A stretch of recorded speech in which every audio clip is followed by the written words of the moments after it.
తెలుగు ఇండస్ట్రీలో అతి తక్కువ బడ్జెట్తో భారీ రేంజ్లో ప్రశాంత్ వర్మ చేసిన అద్భుతం హనుమాన్.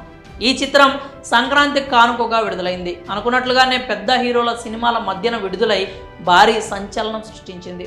సినిమా విడుదలైన స్పెషల్ షో నుంచే ఓ రేంజ్ టాక్ను సంపాదించుకుంది హనుమాన్. ఇక ఆ తర్వాత దాదాపు ఇండస్ట్రీలో అందరి కళ్ళు హనుమాన్ చిత్రంపై, ఆ అద్భుతాన్ని సృష్టించిన ప్రశాంత్ వర్మ పైనే ఉన్నాయి. అప్పటి నుంచి ఇప్పటి వరకు ఈ చిత్రానికి సంబంధించిన ఎన్నో వార్తలను వింటూ వస్తున్నాం. థియేటర్లో ఈ సినిమా మిస్ అయిన వారు హనుమాన్ ఓటీటీ ఎంట్రీ గురించి ఎంతో ఆసక్తిగా ఎదురు చూస్తున్నారు.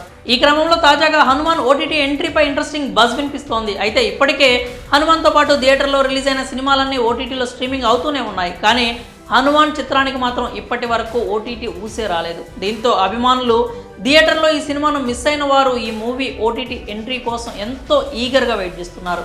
ఇప్పటికి కూడా ఈ సినిమాను చూసేందుకు ప్రేక్షకులు థియేటర్స్కి వెళ్తూనే ఉన్నారు. ఈ క్రమంలో తాజాగా టికెట్ రేట్స్ తగ్గిస్తూ ఓ నిర్ణయం తీసుకున్నారు. కాబట్టి ఇంకా హనుమాన్ చిత్రం త్వరలో ఓటీటీ ఎంట్రీ ఇవ్వడం ఖాయం. అయితే ఈ మూవీ డిజిటల్ రైట్స్ను ప్రముఖ ఓటీటీ ప్లాట్ఫామ్ జీ5 దక్కించుకుంది. ఈ సినిమా విడుదలైన మొదట్లో 3 నుంచి 4 వారాల లోపే ఓటీటీలో విడుదల చేయాలని అనుకున్నారు. కానీ ఈ సినిమా బాక్సాఫీస్ను మడత పెట్టేయడంతో ఆ ఛాన్స్ రాలేదు. ఇక ఇప్పుడు థియేటర్లో టికెట్ ప్రైస్ తగ్గించడంతో ఓటీటీ ఎంట్రీకి డేట్ ఫిక్స్ చేసేసారు మేకర్స్. ఈ క్రమంలో మార్చి 2 నుంచి హనుమాన్ అన్ని భాషల్లో స్ట్రీమింగ్ కానుందని సమాచారం. కానీ ఈ విషయంలో ఇంకా చిత్రబృందం నుంచి పూర్తి క్లారిటీ రావాల్సి ఉంది. ఇక ఇప్పటికే హనుమాన్ మూవీతో హైప్లో ఉన్న ఆడియన్స్ జై హనుమాన్ చిత్రంపై భారీ అంచనాలు అయితే పెట్టుకున్నారు.